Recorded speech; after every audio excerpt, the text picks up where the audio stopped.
Air beriak tanda dalam, air tenang seperti berlian. Izinkan saya menyampaikan salam kepada hadirin sekalian. Assalamualaikum warahmatullahi wabarakatuh. Namo Buddhaya, salam kebajikan, salve, salam sejahtera, salam dan bahagia. Yang terhormat Ibu Kepala SMA Negeri 1 Waibakul, yang saya hormati Bapak Ibu Wakil Kepala Sekolah, dan yang sama saya hormati Bapak Ibu rekan guru dan staf tata usaha yang pada hari ini berkesempatan hadir dalam mengikuti kegiatan hari ini. Selamat datang dalam acara diseminasi budaya positif sebagai bentuk aksi nyata modul 1.4 kami berempat para calon guru penggerak angkatan 11 Kabupaten Sumba Tengah. Kita akan mengawali kegiatan ini dengan doa. Saya mohon kesediaan Bapak Yohanes untuk memimpin doa. Dalam nama Bapa dan Putra dan Roh Kudus. Amin. Allah Bapa Pencipta langit, Engkau mengetahui isi dalam kami masing-masing sampai saat ini. Engkau baik di setiap saat.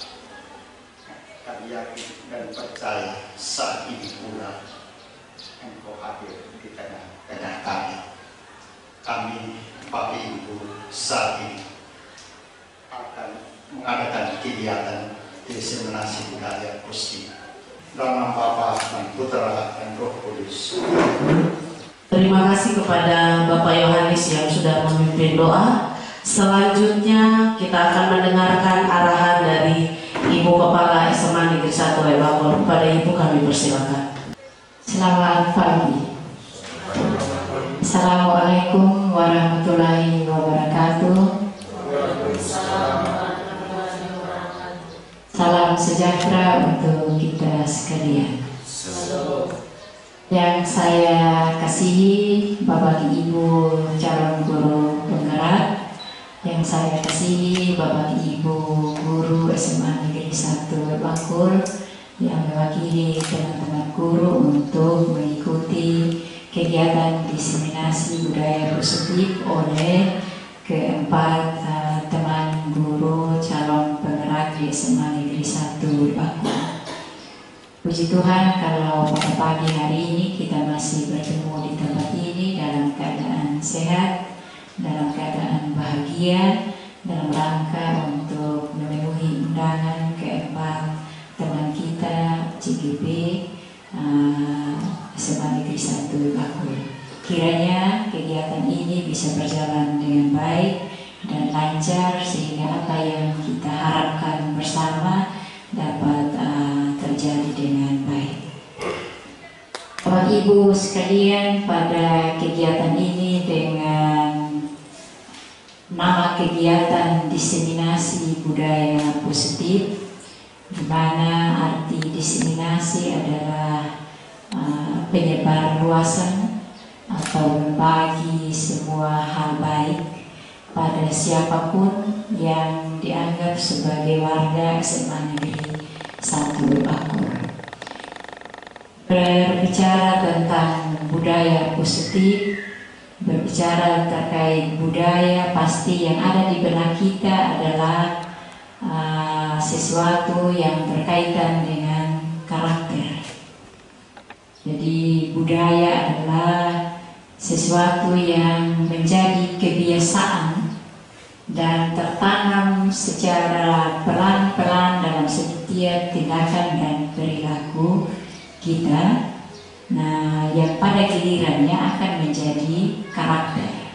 Di akhir sapaan ini, Mama ingin mengatakan bahwa menerapkan budaya positif di sekolah adalah sangat baik dan akan sangat berdampak dan bermanfaat dalam kita mencapai tujuan pembelajaran, khususnya dalam mencapai mutu sekolah ini ke arah yang lebih baik.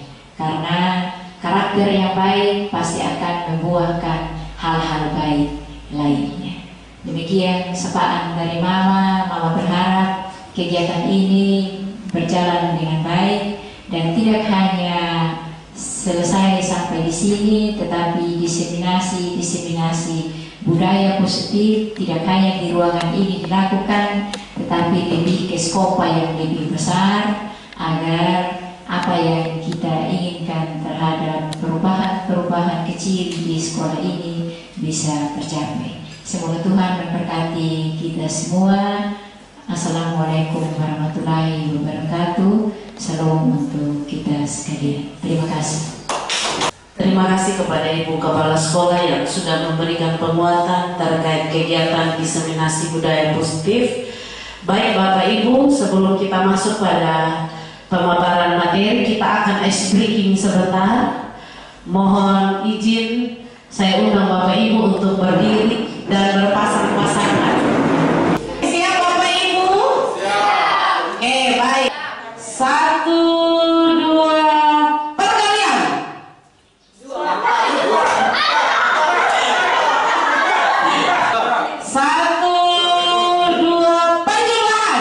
10.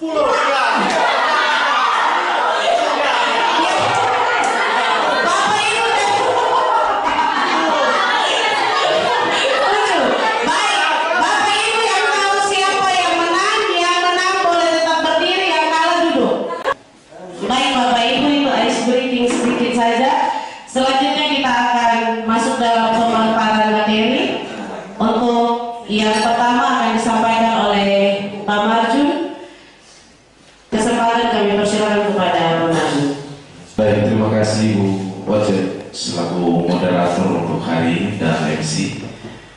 Yang saya hormati Mama, mohon izin untuk dan rekan-rekan Bapak Ibu guru yang menyebarkan pemahaman kita bersama tentang terkait budaya positif ini. Di sini ada 7 materi yang akan kami sampaikan oleh tim berempat, tetapi saya membawa tentang modul dan materi tentang paradigma perubahan dan disiplin positif. Ya, selama ini ada beberapa miskonsepsi tentang makna kontrol di lingkup kita sebagai pendidik atau guru. Yang pertama, kita berangan-angan atau berilusi bahwa guru itu selalu mengontrol murid. Ya, jadi guru selalu mengontrol murid di sini bahwa pada dasarnya kita tidak dapat memaksa sebenarnya untuk murid berbuat sesuatu itu jikalau murid tersebut memilih untuk tidak melakukannya. Ilusi bahwa semua penguatan positif efektif dan bermanfaat. Ya, angan-angan bahwa kita memberikan penguatan positif atau bujukan itu biasanya kita menganggap itu adalah bentuk-bentuk sebagai posisi kontrol, yang sebenarnya ini juga sangat mengganggu ya konsep dari William Glasser sendiri. Jadi untuk mempengaruhi murid itu kita bukan hanya saja memberikan bujukan atau rayuan, tetapi kita kasih penguatan positif seperti yang ditekankan ulang-ulang oleh Mama Kepala Sekolah dalam setiap kegiatan IHT atau briefing kita. Yang ketiga, kita juga berangan-angan bahwa kritik dan membuat orang merasa bersalah itu dapat menguatkan karakter yang sebenarnya tidak sebenarnya. Bahwa ada juga kritik yang negatif, ada kritik yang positif. Tetapi terkadang karena kita sudah menganggap posisi kontrol kita ini sebagai guru, nanti dijelaskan oleh Ibu Tina ada 5 posisi kontrol kita, di mana kita terkadang tidak mengambil posisi manajer sebenarnya. Yang berikutnya bahwa ada ilusi juga bahwa kita sebagai orang dewasa ini, sebagai guru, kita memiliki hak untuk memaksa setiap anak mengikuti kita kemauan guru, yang sebenarnya kalau di kurikulum merdeka itu pembelajarannya berpusat pada murid. Jika atau bila kita ingin membuat kemajuan perlahan atau atau sedikit-sedikit ubahlah sikap atau perilaku kita. Namun bila kita ingin memperbaiki cara-cara utama kita, maka kita perlu mengubah kerangka acuan kita. Perbedaan antara paradigma perubahan atau stimulus respon ini dan teori kontrol. Kalau yang masih awalnya kita memberikan stimulus baru ada respon, kalau dia bertentangan dengan teori kontrol, misalnya pernyataan realitas atau kebutuhan kita sama, tetapi dalam teori kontrol itu dia mengatakan bahwa realitas atau kebutuhan kita itu berbeda. Terus yang kedua, semua orang melihat hal yang sama, tetapi dalam teori kontrol setiap orang memiliki gambaran yang berbeda. Ya, contohnya dalam hal budaya positif, misalnya yang ditekankan ulang-ulang, yang kami sempat curhat juga ke kepala sekolah untuk mau membuat perubahan sedikit, misalnya lewat gerakan yang diminta oleh Mama, yaitu tunduk 5 menit, mengungut sampah, atau menerapkan budaya 5S, senyum, salam, sapa, sopan, dan santun. Itu sebenarnya ya perubahan yang kecil menurut kita, tetapi kalau kita ada kekompakan dalam ini sekolah, pasti lama-kelamaan maka itu akan menjadi budaya yang umum dan akan berkontinu terus-menerus. Yang ketiga, kita mencoba mengubah orang agar berpandangan sama dengan kita, itu kalau dalam stimulus respon. Tetapi dalam teori kontrol, kita berusaha memahami pandangan orang lain tentang dunia. Yang keempat, perilaku buruk dilihat sebagai suatu kesalahan. Tetapi kalau dalam teori kontrol, semua perilaku itu memiliki tujuan. Dalam stimulus respon itu ada konsep berpikir, ya modelnya menang atau kalah. Sedangkan dalam teori kontrol itu kita hanya berpikir untuk menang dan selalu menang. Kita menganggap kata disiplin ini berkaitan dengan tata tertib, teratur, kepatuhan pada peraturan. Dalam budaya kita, makna kata disiplin ini dimaknai menjadi sesuatu yang dilakukan seseorang pada orang lain untuk mendapatkan kepatuhan. Kita cenderung menghubungkan kata disiplin ini dengan ketidaknyamanan.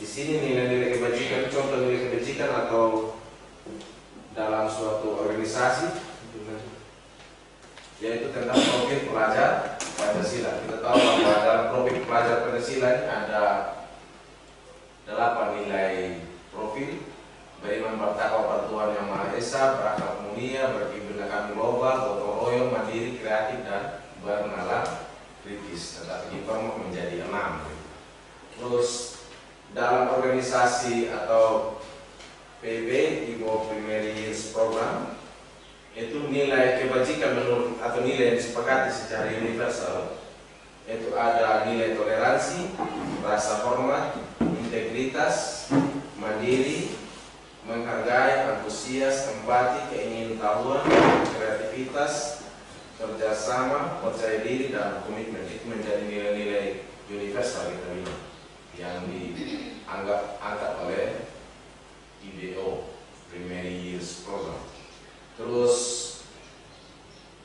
nilai untuk melatih keterampilan atau yang kita bilang keyakinan diri kita sendiri atau life skill menjadi keterampilan hidup untuk murid nanti, yang kita harapkan mereka itu bisa dapat dipercaya, bisa hatinya lurus, pendengar yang aktif, tidak merendahkan orang lain, dan memberikan yang terbaik dari dirinya sendiri. Segala tindak tanduk kita yang kita lakukan, baik itu yang kita tunjukkan secara yang buruk ataupun yang baik, semuanya itu memiliki tujuannya. Dari pertanyaan-pertanyaan yang ada, Bapak Ibu mungkin tidak perlu untuk menjawab. Nanti kita akan menjawab sendiri setelah kita lihat bersama materinya. Selanjutnya, bagaimana menurut Bapak Ibu, pernahkah kita melakukan sesuatu untuk mendapatkan senyuman? Itu pasti dari orang lain. Untuk mendapatkan hadiah atau untuk mendapatkan uang. Apalagi alasan kita melakukan sesuatu. Jadi tadi sempat kelakar Ibu Ida, apalah yang engkau cari. Nanti kita akan belajar, ternyata ada sesuatu yang merupakan alasan saya kenapa saya jadi guru penggerak. Di sini ada 3 motivasi perilaku manusia. Jadi yang pertama, menghindari ketidaknyamanan atau hukuman. Jadi biasanya perilaku manusia itu dikatakan oleh Diane Gosens, seorang ahli pendidikan Kanada. Yang pertama itu untuk menghindari ketidaknyamanan atau hukuman. Jadi dia melakukan sesuatu dari disiplin itu karena nanti kepala sekolah bilang apa kalau saya datang atau tidak lakukan tugas, atau nanti guru saya bilang apa kalau saya tidak kerjakan tugas. Yaitu sebenarnya dia melakukan itu bukan karena dari dirinya, tapi karena menghindari hukuman atau ketidaknyamanan. Yang kedua, dia berperilaku disiplin karena untuk mendapatkan imbalan atau penghargaan dari orang lain. Yang kedua pun ini masih bersifat motivasi yang eksternal dan belum yang internal. Terus yang ketiga di situ untuk menjadi orang yang merdeka, inginkan dan yang mereka inginkan dan menghargai diri sendiri dengan nilai-nilai yang mereka percaya. Jadi berdasarkan tadi disampaikan oleh Pak Marjun, ada nilai-nilai universal, kebajikan-kebajikan, nilai-nilai kebajikan yang kita percaya, itulah yang mendasari kita melakukan sesuatu. Jadi dari kedua motivasi tadi itu, harapan kita bisa tercipta suatu kemerdekaan itu yang poin yang ketiga, yaitu muncul motivasi internal dari seseorang. Saya jelaskan sini untuk menghindari ketidaknyamanan atau hukuman. Nah di sini biasanya adalah tingkat terendah, motivasi tingkat terendah dari perilaku manusia. Jadi kalau saya melakukan sesuatu supaya saya nanti takut diomong atau mendapat hukuman, nah kita lakukan hal seperti itu, ternyata adalah titik motivasi perilaku manusia yang paling terendah.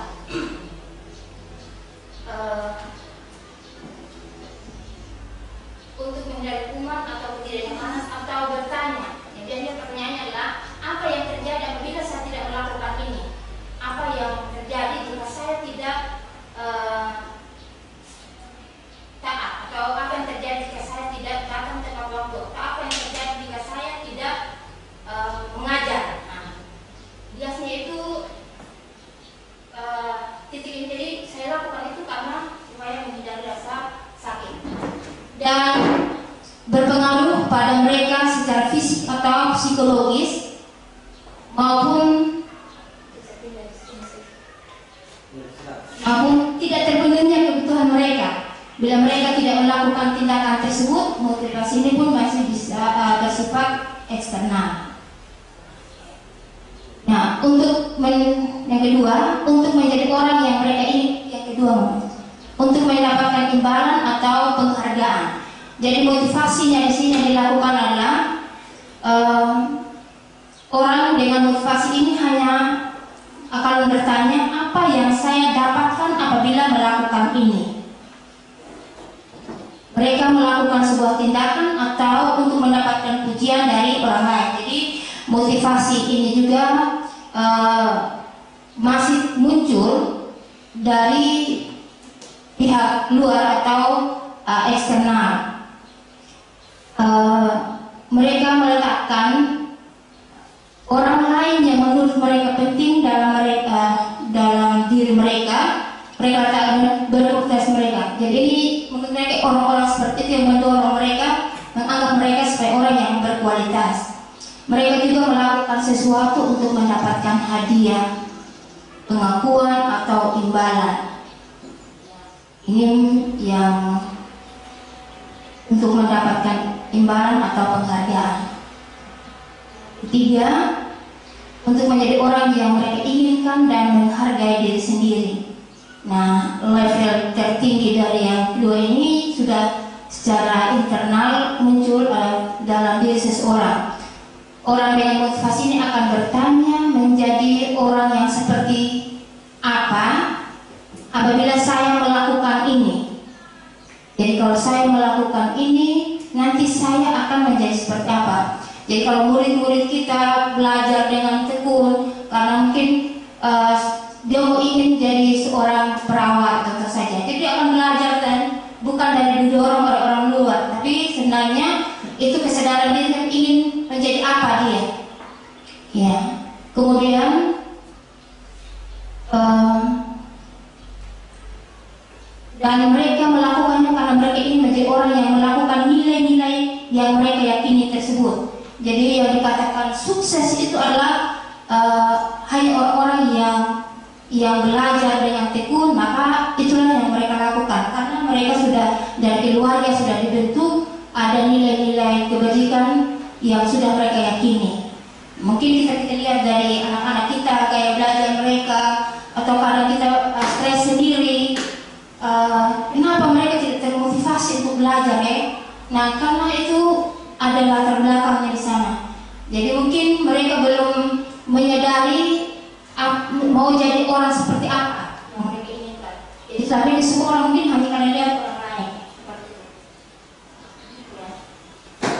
Pernahkah Anda berada dalam situasi di mana Anda sengaja melakukan sesuatu yang menyakitkan bagi Anda dan bertabrakan dengan penghargaan dari orang lain?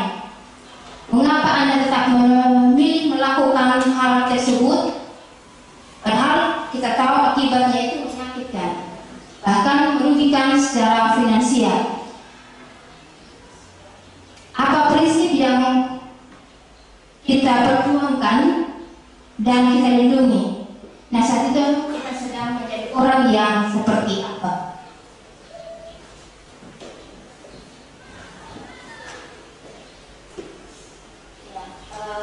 Tujuan dari disiplin positif adalah tadi menanamkan motivasi yang ketiga pada murid-murid kita. Jadi tujuan akhir dari kita lakukan budaya positif yang kita dengungkan saat ini adalah supaya kita menanamkan motivasi internal atau intrinsik pada diri murid, yaitu untuk menjadi orang yang mereka inginkan dan menghargai diri sendiri dengan nilai-nilai yang mereka percaya.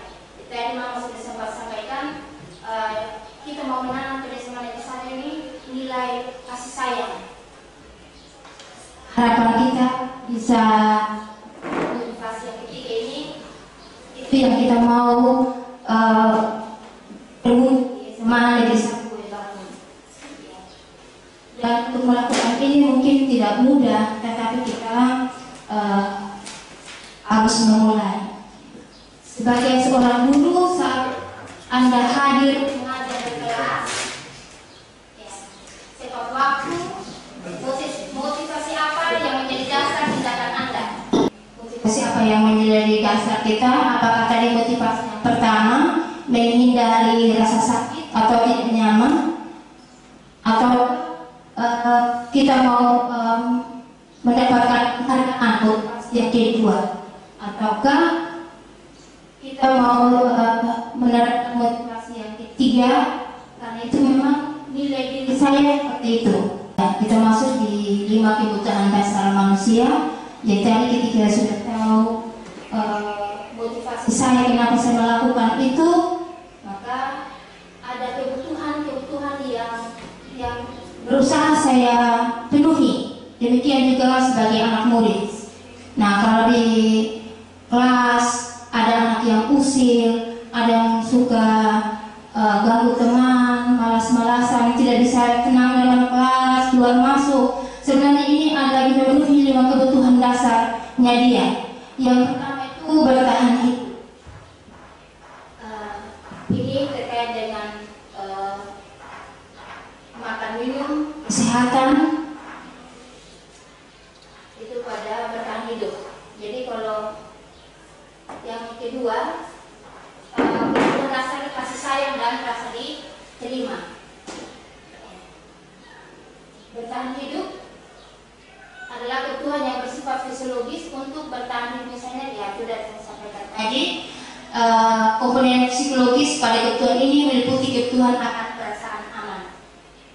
Yang kedua, kasih sayang. Kebutuhan ini meliputi keinginan untuk tetap terhubung dengan orang lain, dengan teman, keluarga. Anak-anak yang memiliki kebutuhan dasar kasih sayang akan merasa diterima, yang biasanya ingin disukai dan diterima di lingkungannya. Mereka juga akrab dengan orang tua. Ya, biasanya mereka belajar karena suka pada gurunya. Jadi kalau melihat gurunya melakukan itu dan dia mau belajar karena di rumah pun juga dia melihat sosok ayah dan ibunya. Dan mereka biasa suka bekerja dalam kelompok. Jadi kalau disuruh untuk kasih pisah satu yang lain, itu tadi teman yang akrab kemudian terpisahkan, dia biasanya dari diri itu karena dia sudah terbiasa dengan temannya. Terus yang kebutuhan ketiga, kebebasan. Ya, ini kalau kita melihat kepada anak-anak yang tidak nyaman dalam kelas ketika kita belajar keluar masuk, nah ini sebenarnya dia lagi memiliki kebutuhan rasa bebas. Di sini anak-anak dengan kebutuhan bebas yang tinggi menginginkan pilihan. Mereka perlu banyak bergerak, suka mencoba-coba dan tidak terlalu berpengaruh dengan orang lain, dan senang mencoba hal baru dan menarik. Jadi nanti mungkin di berikutnya tentang pembelajaran, kenapa pembelajaran berdiferensiasi nanti. Di sini kita akan menerapkan kebebasan anak-anak. Jadi dalam pembelajaran kita akan menyediakan berbagai macam materi ajar yang semua anak itu bisa memenuhi kebutuhan belajarnya. Yang berikut, kesenangan. Ya. Kebutuhan kesenangan adalah mencari kesenangan, bermain, tertawa. Jadi kadang kalau kita lagi mengajar asik-asik dia tutup temannya dan dia berketawa. Ini sebenarnya dia lagi memenuhi kebutuhan kesenangan dia. Jadi kalau ya kadang saya bilang kalau saya yang guru yang sudah lahir dari 70-an, karena kami sudah terbiasa dengan pola pendidikan yang model Belanda itu, kami kalau ada gerak sedikit itu mati. Akhirnya saya belajar di sini waktu itu saya salah gitu. Ternyata dia sudah berusaha untuk memenuhi kebutuhan kesenangannya. Oke. Dan yang terakhir adalah kedewasaan. Kebutuhan ini berhubungan dengan kekuatan untuk mencari sesuatu, menjadi kompeten. Di situ ada menjadi kompeten, menjadi terampil, diakui atas prestasi dan keterampilan kita. Jadi ketika orang melakukan sesuatu itu, tadi saya baru menghitung, nanti mungkin saya akan bagikan kuesioner yang kita bisa melihat kira-kira kita kebutuhan apa yang kita lagi perlu. Ternyata saya saat ini lagi berusaha memiliki kebutuhan yang mana dari 5 kebutuhan tadi. Kalau saya tadi ternyata nilai yang lebih tinggi itu adalah penguasaan, yaitu keterampilan dan kompeten. Anak-anak yang memiliki kebutuhan dasar akan penguasaan yang tinggi, dia ini selalu ingin menjadi pemimpin. Ya, mereka juga suka mengamati sebelum mencoba hal-hal baru. Mereka sangat kecewa kalau mereka membuat kesalahan dalam membuat ada tugas yang diberikan. Mereka tidak puas seperti itu. Mereka juga biasanya rapi dan sistematik. Nah ini biasa kalau orang-orang IPA ini seperti itu. Tidak amburadul, selalu ingin mencari yang terbaik. Ya. Kesimpulan, semua orang senantiasa berusaha untuk memenuhi kebutuhannya dengan berbagai cara. Ya, bila mereka tidak bisa mendapatkan kebutuhan secara positif, mereka bisa melakukan secara negatif atau melanggar peraturan-peraturan atau keyakinan-keyakinan yang kita sudah sepakati. Nah, hal ini tidak sesuai dengan nilai-nilai kebajikan. Seorang murid yang tidak begitu berhasil secara akademik, mungkin kebutuhannya akan penguasaan tidak terpenuhi di sekolah. Oleh karena itu mungkin dia akan mencoba untuk memiliki kebutuhannya akan penguasaan dengan mencoba mengatur orang lain. Ya, kalau jadi kalian kita di sekolah dia yang selalu saja tunjuk orang lain, yang Bapak Ibu ini kita perhatikan anak ini berarti lagi memenuhi kebutuhan apa. Kemudian sebagai guru kita dapat melibatkannya dalam kegiatan yang memberi peluang murid tersebut untuk mencapai apa yang berarti. Lesier menyatakan bahwa kapasitas untuk berubah ada di dalam diri kita. Jika kita dapat mengidentifikasi kebutuhan apa yang mendorong kita berperilaku buruk atau berperilaku negatif, positif, maka perubahan perilaku positif dapat dimulai dengan mencari solusi untuk memenuhi kebutuhan tersebut dengan cara yang positif, yaitu dengan menerapkan nanti 5 keyakinan kelas. Jadi untuk bisa menerapkan, bisa muncul disiplin positif dan cara memenuhi kebutuhan murid, yaitu kita dengan ada kesepakatan kelas. Baik Bapak Ibu, di sini saya akan menjelaskan 5 posisi kontrol guru. Ya, baik Bapak Ibu, bagaimana cara kita seyogianya ketika kita sebagai guru atau pendidik menyikapi atau menangani masalah peserta didik dengan 5 posisi kontrol. Baik, sebelum saya lanjut ke materi mengenai 5 posisi kontrol, mungkin saya minta satu orang lagi untuk berpendapat. Ya, baik, terima kasih. Dari 5 posisi kontrol guru, kebetulan sudah mendapat lebih dulu materi tentang ini. Dan sebelum saya mendapat materi tentang ini, saya mungkin ada di posisi yang kedua dan ketiga, yaitu membuat orang merasa bersalah. Mungkin saya tidak memukul yang secara fisik tetapi dengan kata-kata, tapi itu membuat orang merasa bersalah dan juga sebagai teman. Tapi setelah saya memahami materi ini, saya sekarang lebih lanjut ke posisi pemantau dan manajer. Dan saya jarang menggunakan juga, kalau pemantau itu lebih ke konsekuensi, sedangkan manajer itu lebih ke keyakinan. Jadi tidak terlalu emosional dengan anak-anak, tetapi saya menggali dengan pertanyaan-pertanyaan ke anak-anak apa yang menyebabkan mereka berbuat seperti itu. Jadi kita bisa menggali karena kita sudah punya keyakinan kelas yang kita sudah sepakati bersama. Jadi itu membantu saya untuk mengarahkan saya menjadi posisi manajer. Jadi sekarang saat ini saya ada kadang-kadang hal-hal tertentu saya di posisi pemantau, tapi lebih banyak saya berusaha ke posisi manajer dengan keyakinan kelas yang sudah kami sepakati bersama. Jadi menggali kembali nilai-nilai yang sudah kami yakini bersama di dalam kelas. Terima kasih. Oke, baik, terima kasih Ibu Keti. Ibu Keti berada dalam posisi pemantau dan manajer saat ini. Nah, itu juga yang kita inginkan Bapak Ibu. Baik, sekarang kita masuk pada posisi kontrol. Yang pertama adalah penghukum.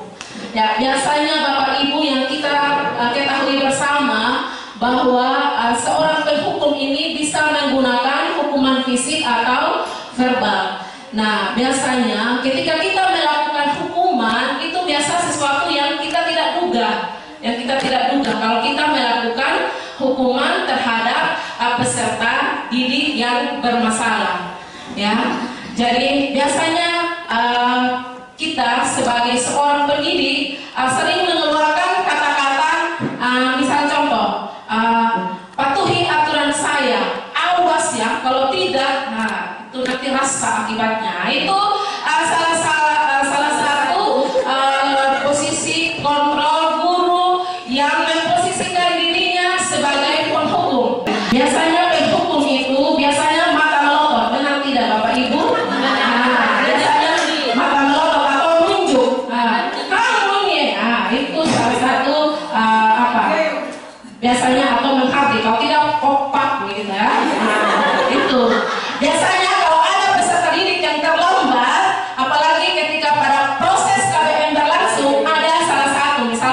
didik yang terlambat. Kamu saja yang terlambat lagi. Besok terlambat lagi ya. Kalau tidak, kau keliling atau keliling lapangan 10 kali. Ya itu. Ya, kira-kira perasaan murid ini Bapak Ibu, dia akan merasa dikecewakan. Artinya dia bisa juga dia dendam dengan Bapak Ibu ketika Bapak Ibu melakukan hal tersebut. Ya, biasa itu dia akan bersifat agresif. Ya, artinya bisa saja kembali, misalnya kalau dia masuk di kelas kadang coret-coret meja, pokoknya dia cari cara saja supaya ada saja dia punya kelakuan seperti itu. Atau lebih buruk lagi, Bapak Ibu kan punya kendaraan, ada kendaraan mobil dan motor. Bisa saja sepulang sekolah dengan melihat kendaraan Bapak Ibu, karena Bapak Ibu tadi sudah hukum dia toh, itu akan menggores kendaraan tersebut dengan paku. Benar toh Bapak Ibu? Ya, ini kita sudah buktikan juga Bapak Ibu. Biasa kan ada kendaraan itu yang biasa kalau Bapak Ibu ketika sudah pulang sekolah lihat ban motor, aduh ini paku. Itu jangan heran kalau ada juga salah satu dari peserta didik Bapak Ibu. Kenapa? Bapak Ibu sudah melakukan penghukum tadi, posisi kontrolnya Bapak Ibu itu penghukum. Jadi itu tidak menyelesaikan masalah Bapak Ibu. Ya, bisa? Oke. Baik, sekarang kita masuk pada pembuat merasa bersalah. Ini posisi kontrol yang kedua Bapak Ibu, yaitu pada posisi ini biasanya guru akan bersuara lembut, tapi menggelitik Bapak Ibu. Ya, menusuk. Ya. Biasanya murid itu ketika dia mendengar atau Bapak Ibu berceramah tentang dia itu dia merasa tidak nyaman dalam dirinya begitu. Misalnya dia bilang, ibu sangat kecewa sekali dengan kamu. Nah, itu kata-kata menyakitkan untuk dia begitu. Jadi sebenarnya kita seorang guru itu harus akan digugu dan ditiru. Sebenarnya tidak boleh mengeluarkan kata-kata seperti itu. Ya, kalau Bapak Ibu guru sudah mengeluarkan ibu sangat kecewa dengan kamu, nah itu berarti peserta didik itu merasa tidak nyaman, tapi tidak dihargai begitu oleh Bapak Ibu guru.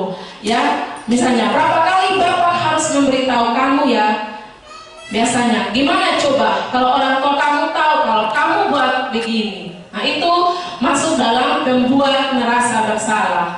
Ya, jadi murid itu merasa tidak dihargai dan juga dalam mengecewakan orang-orang yang disayanginya Bapak Ibu. Jadi itu murid itu akan menjadi orang yang gagal, ya, tidak mampu membahagiakan orang lain.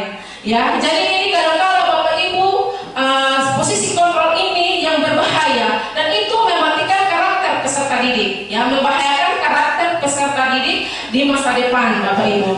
Posisi teman ini Bapak Ibu ada positif dan ada negatif. Ya, positifnya karena kita ada hubungan yang baik antara guru dengan peserta didik, ya, hubungan yang baik terjalin, komunikasi yang baik antara peserta didik dengan guru, ya. Biasanya Bapak Ibu kalau sudah menjadi posisi kontrol teman biasanya bilang, ayo bantulah demi saya atau demi ibu. Nah, biasa tidak ingatkah bantuan Bapak selama ini? Ibu sudah bantu engkau waktu itu toh. Misalkan ada guru yang membantu dia misalnya keperluan sekolah, biasa waktu itu ingat tidak? Ibu beli apa buat engkau begitu. Ya, jadi ini itu yang posisi kontrol dari teman. Jadi hal negatif dari posisi teman Bapak Ibu, bila suatu saat guru tersebut tidak membantu, maka murid akan kecewa dan berkata, oh saya pikir Bapak Ibu teman saya begitu. Jadi murid itu merasa dikecewakan dan tidak mau lagi berusaha. Ya, artinya tidak mau mandiri ketika Bapak Ibu menganggap posisi kontrol sebagai teman. Ya, jadi nanti akan peserta didik tersebut akan bergantung dengan Bapak Ibu guru ketika Bapak Ibu guru posisi kontrolnya sebagai teman. Ya, jadi ini biasanya akrab. Ya, contoh yang dikatakan oleh Ibu Ika tadi, ibu saya ini 1000 kue, itu ada kedekatan begitu.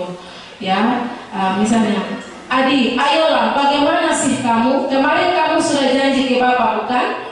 Kenapa terlambat lagi? Ya, biasanya ada senyum-senyum tipis sedikit. Ya, sudah tidak apa, duduk dulu sana, nanti Pak Guru yang bantu. Ya, jadi bagaimana perasaan murid seperti ini, Bapak Ibu? Berarti dia itu tidak mandiri, Bapak Ibu. Artinya dia bergantung kepada Bapak dan Ibu Guru, begitu. Ya, memantau Bapak Ibu berarti kita mengawasi. Ya, pada saat kita mengawasi, kita bertanggung jawab atas perilaku orang-orang yang kita awasi. Ya, itu kalau bisa kalau posisi kontrol yang pemantau biasa berdasarkan ada konsekuensi. Ya, ada aturan yang disepakati oleh guru dan peserta didik ketika Bapak Ibu guru melakukan posisi kontrol pemantau. Jadi ketika peserta didik melakukan kesalahan atau melanggar aturan, biasa Bapak Ibu menanyakan apa peraturannya, peraturannya apa, ya. Terus apa yang telah kamu lakukan, ya. Sanksi atau konsekuensinya itu seperti apa, ya. Kalau ini dalam posisi pemantau Bapak Ibu, biasa kalau orang posisi pemantau ini biasanya, ya, biasa mengandalkan perhitungan atau catatan, hanya mencatat konsekuensi yang dialami oleh peserta didik. Contoh ini seperti posisi kontrol yang pemantau. Ada guru, Adi, tahukah kamu jam berapa kita memulai? Adi ini tahu, begitu. Terus guru, kamu terlambat 15 menit. Apakah kamu sudah mengerti konsekuensi yang harus dilakukan bila terlambat? Nah, ini kalau guru berada di posisi pemantau, ini salah satu contoh Bapak Ibu. Terus Adi bilang, paham Pak, saya harus tinggal kelas pada jam istirahat nanti dan mengerjakan tugas ketertinggalan saya. Jadi Bapak merespon, oh ya, Bapak tunggu. Jadi bagaimana perasaan murid diperlakukan seperti ini, Bapak Ibu? Ya, perasaannya Bapak Ibu akan memahami konsekuensi yang harus dijalankan. Ya, konsekuensi bahwa dia mengerjakan tugas selama istirahat. Temannya istirahat, dia tetap di dalam kelas untuk mengerjakan tugas. Karena itu tadi ada konsekuensi kalau Bapak Ibu yang memposisikan diri sebagai pemantau. Ya, sebaiknya kita sebagai guru kita harus memposisikan diri kita yaitu sebagai manajer. Ini yang paling ideal sekali ketika kita menangani atau menyikapi masalah peserta didik, yaitu posisi manajer adalah posisi di mana guru berbuat sesuatu bersama dengan murid. Artinya mempersilahkan murid mempertanggungjawabkan perilakunya dan menemukan solusi atas permasalahan sendiri. Kita berharap sekali di sekolah ini, di SMA Negeri 1 Webakul, supaya posisi kontrolnya kita berada di posisi manajer. Karena itu paling ideal untuk kita, sehingga ketika kita melaksanakan posisi kontrol sebagai manajer, Bapak Ibu, saya yakin kita akan menciptakan budaya positif di sekolah. Ya, bisa Bapak Ibu? Ya, kita perlahan-lahan, ya, perlahan-lahan pasti bisa. Jangan tidak, saya mau penhukum memang. Ya, itu tidak bisa Bapak Ibu. Kalau penhukum nanti anak tetap akan mengulangi kesalahan. Jangan bilang, tidak, kalau penhukum terjerat, tidak Bapak Ibu. Ya, jangan kita mempertahankan sesuatu yang tidak sesuai dengan kebutuhan peserta didik. Ya, sebenarnya peserta didik ini mereka membutuhkan kasih sayang dari kita, perhatian dari kita, sama dengan anak kita di rumah, begitu. Ya, oke. Sekarang coba Bapak Ibu bisa menjawab dengan pernyataan tersebut.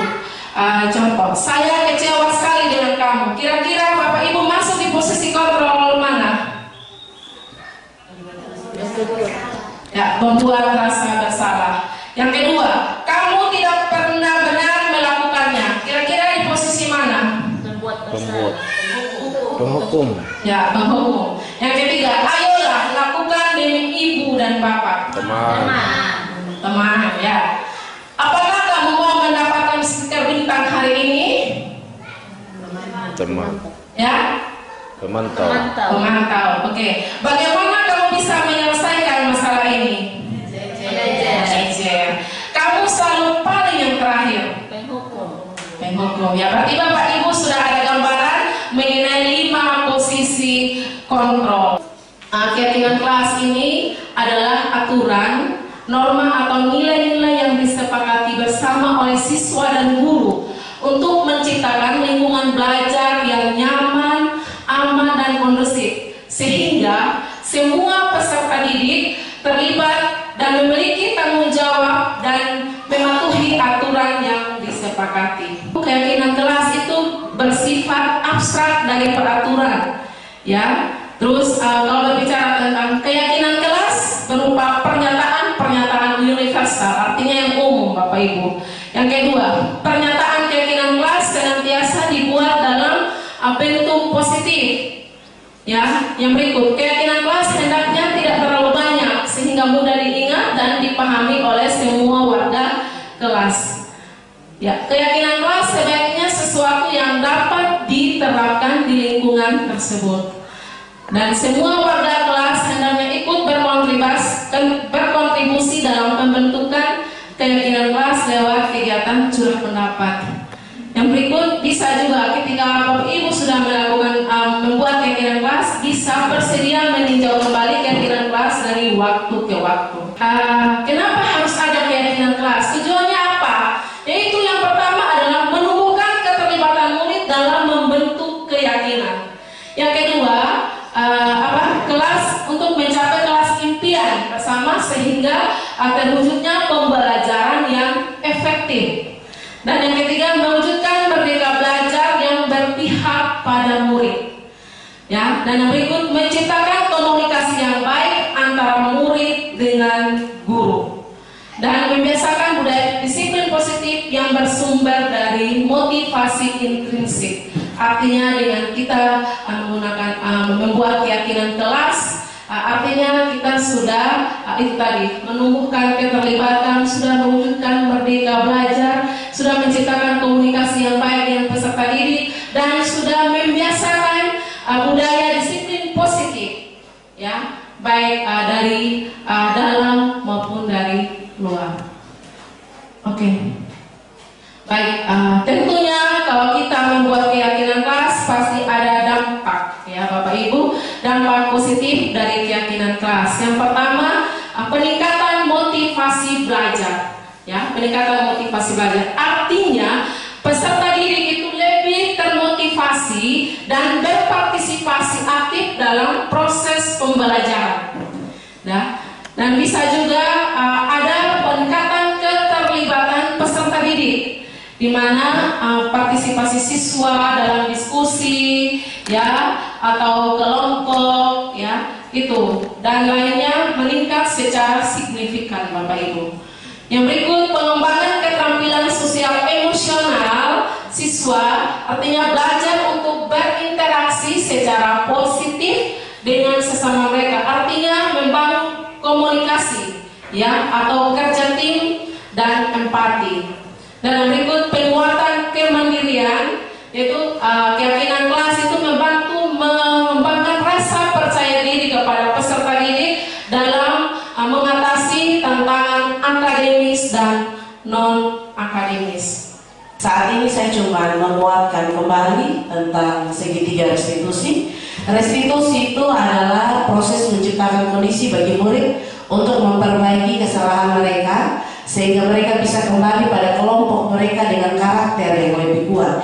Kita tahu dalam kita melaksanakan restitusi ada proses dialog di situ, baik dialog antara guru dan murid, atau mungkin juga di rumah antara orang tua dan anak saat melakukan restitusi terkait tindakan-tindakan yang mungkin anaknya kita melakukan di rumah, atau murid yang kita ajar di sekolah melakukan tindakan-tindakan yang menurut kita perlu diberikan restitusi. Jadi intinya restitusi itu adalah proses dialog, dan di dalamnya ada kolaborasi antara yang memberikan restitusi baik terhadap korban atau terhadap anak yang melakukan tindakan kesalahan.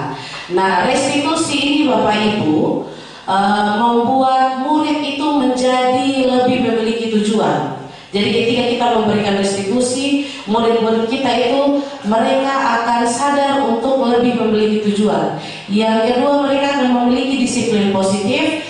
Dan yang ketiga, memulihkan dirinya setelah berbuat salah. Jadi ketika mereka melakukan kesalahan, melalui restitusi mereka bisa memulihkan dirinya setelah berbuat salah. Nah, penekanannya ketika kita melaksanakan restitusi, Bapak Ibu, bukan bagaimana murid kita berperilaku untuk menyenangkan orang lain atau menghindari ketidaknyamanan. Jadi kalau tadi Ibu Herlin sudah menyampaikan ada 3 motivasi eksternal. Kalau saya amati, bahkan saya lakukan selama ini tanpa saya sadari, ketika saya melakukan restitusi itu saya lebih menenangkan ke mereka supaya mereka bisa menyenangkan orang lain, menyenangkan kita Bapak Ibu guru, atau supaya mereka menghindari ketidaknyamanan. Sebetulnya kalau kita melakukan itu pada saat restitusi, malah kita menguatkan motivasi eksternal mereka. Padahal dalam melakukan restitusi itu yang paling inti adalah membangun motivasi internal dalam diri siswa, yaitu menyadarkan mereka untuk menjadi orang yang menghargai nilai-nilai kebajikan yang mereka percayai. Nilai-nilai kebajikan tadi sudah disampaikan oleh Pak Marjun itu dengan 3 karakter yang berbeda. Jadi itu yang menjadi tujuan utama dalam melakukan restitusi adalah membangun motivasi internal dari siswa. Yang berikut Bapak Ibu, ini adalah ciri-ciri restitusi. Kenapa restitusi itu berbeda dari disiplin yang lain? Ini kita lihat kenapa pemerintah memilih restitusi. Yang pertama, karena restitusi bukan untuk menebus kesalahan, namun untuk belajar dari kesalahan. Artinya ketika siswa melakukan kesalahan, kita bukan menyuruh siswa itu menebus kesalahan. Macam contoh membayar sejumlah uang, kemudian menebus kesalahan atau meminta maaf. Bukan seperti itu.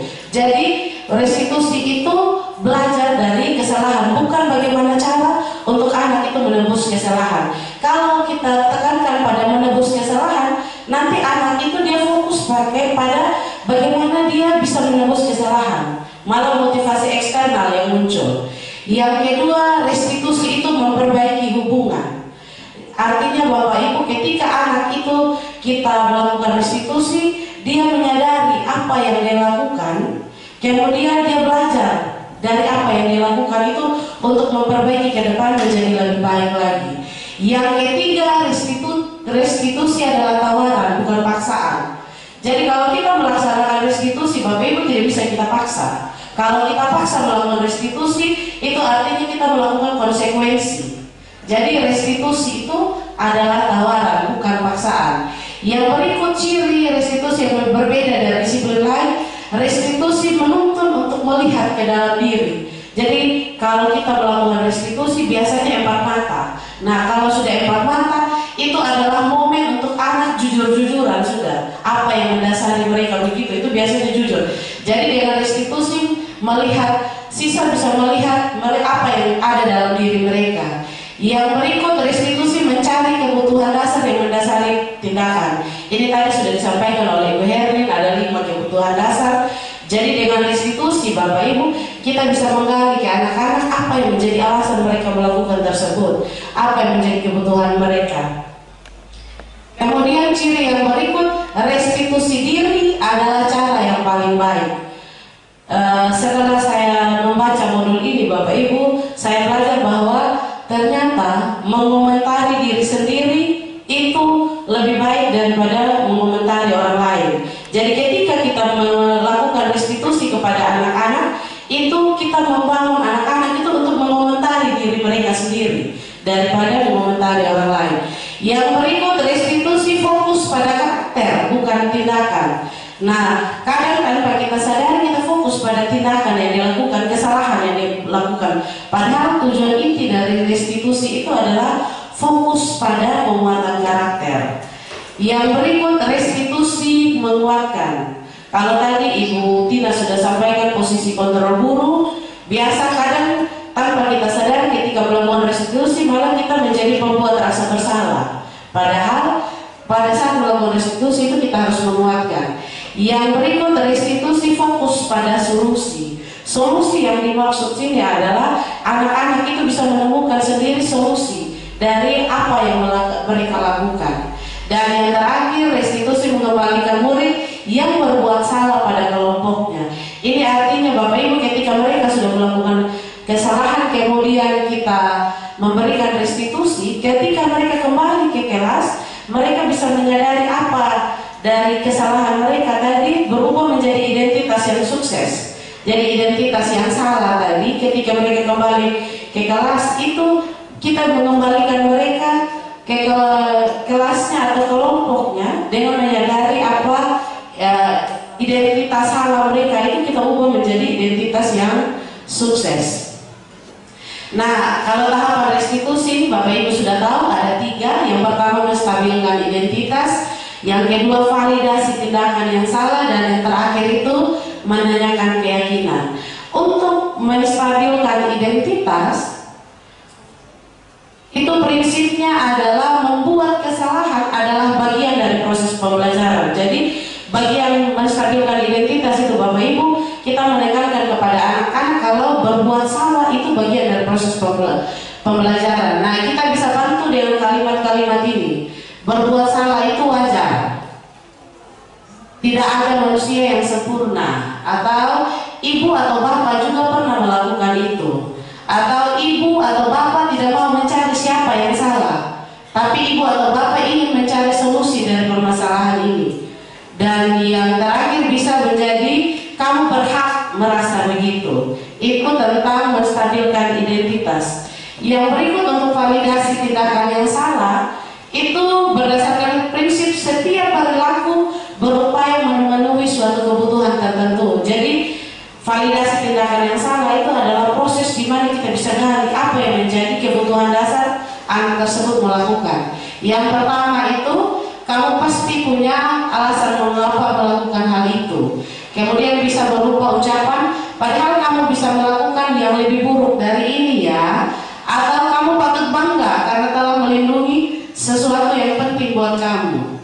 Atau kamu melakukannya karena mempertahankan sesuatu yang penting bagimu. Ini beberapa pernyataan yang bisa digunakan saat kita memvalidasi tindakan yang salah.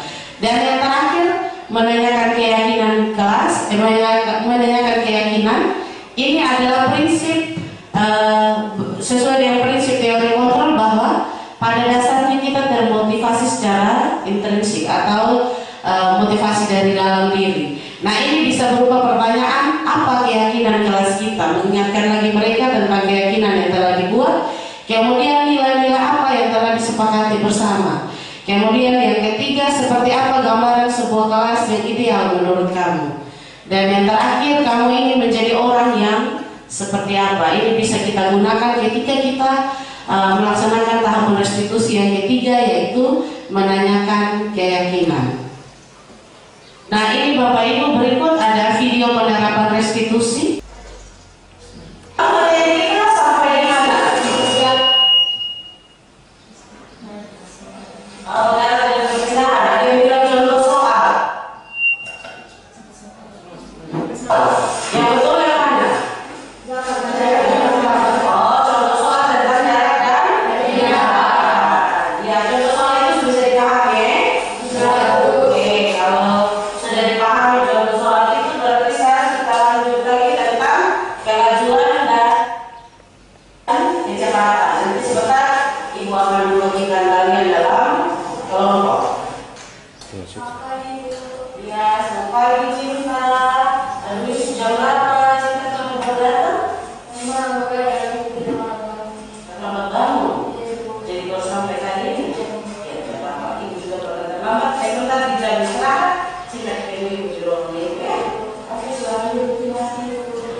Ruang serta ini bisa bilang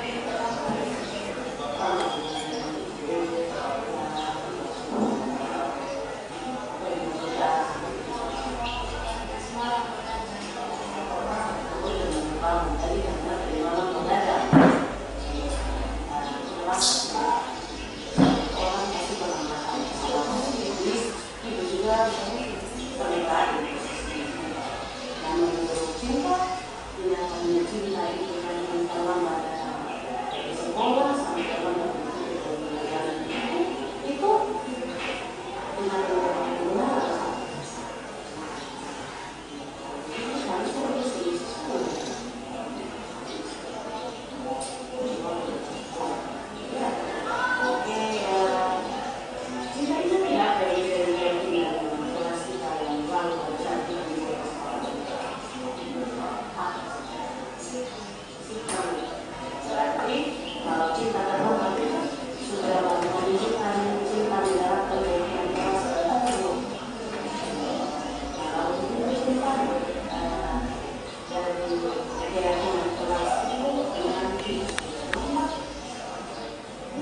Baik Bapak Ibu, itu contoh penerapan restitusi. Baik Bapak Ibu, di akhir video tadi itu juga bagian akhir dari kegiatan kita hari ini. Terima kasih banyak Mama, masih tetap setia dengan kami. Terima kasih juga Bapak Ibu guru hebat yang luar biasa, masih tetap setia dengan kami.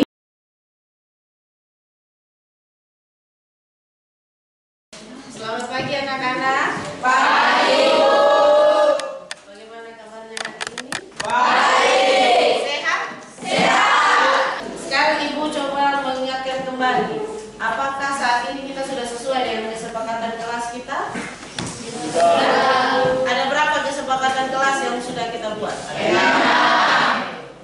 Yang pertama? Yang kedua, Bubut. Menjaga ketepatan dalam bicara. Oke, ingat itu harus kita terapkan hari ini. Yang kedua, Menjaga ketepatan dalam bicara. mungkin satu orang saja. Putri, silakan. Yang ketiga, tepat waktu dalam mengumpulkan tugas dan masuk kelas. Oke. Yang keempat, Ambu. Toleransi sesuai aturan sekolah. Oke. Yang kelima, sama-sama. Menjaga kebenaran kelas. Oke. Dan yang terakhir, Membudayakan Minais. Senyum, sapa, salam, sopan santun. oke. Ingat 6 kesepakatan kelas itu harus kita terapkan hari ini ya. Nah sekarang untuk hari ini Ibu akan membahas tentang keyakinan kelas. Omong soal keyakinan kelas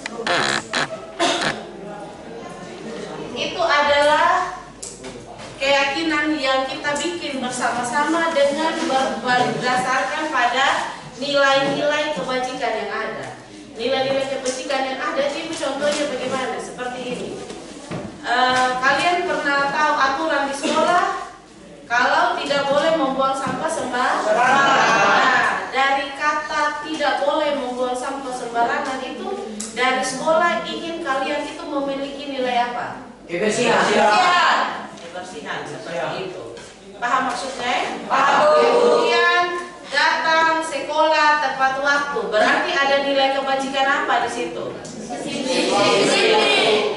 Sekarang kita fokus hari ini pada keyakinan kelas. Nah, keyakinan kelas ini kita lihat berdasarkan kesepakatan kelas yang sudah kita buat. Ada 6 tadi kesepakatan kelas. Silakan kalian baca lagi itu kesepakatan kelas baik-baik. Kemudian kalian tentukan apa saja nilai keyakinan kelas yang ada di situ. Karena ada 6 kesepakatan kelas itu kalian menentukan apa saja nilai keyakinan kelas yang ada. Tapi satu orang hanya menulis satu nilai. Kemudian ditulis dalam satu lembar kertas yang Ibu bagi. Nanti setelah selesai ditulis tidak perlu tulis nama, hanya tulis saja nilainya, kemudian maju tempel di papan.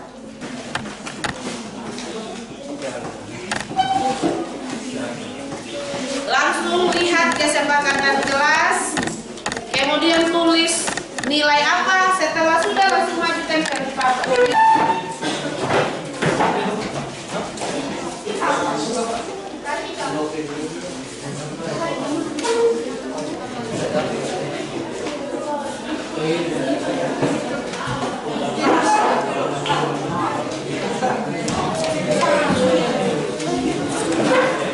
Yang ini baru saya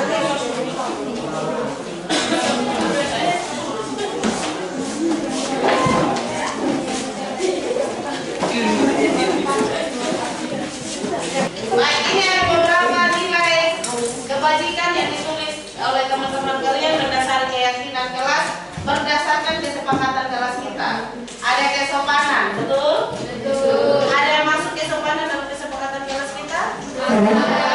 Ada nilai menghargai, ada kebersihan, kemudian ada kerapian. Kemudian sini ada berapa? 7. Kita lihat. Ini kesopanan masuk? Masuk. Ini kebersihan ada? Ada. Kesehatan ada? Ada. Disiplin ada? Ada.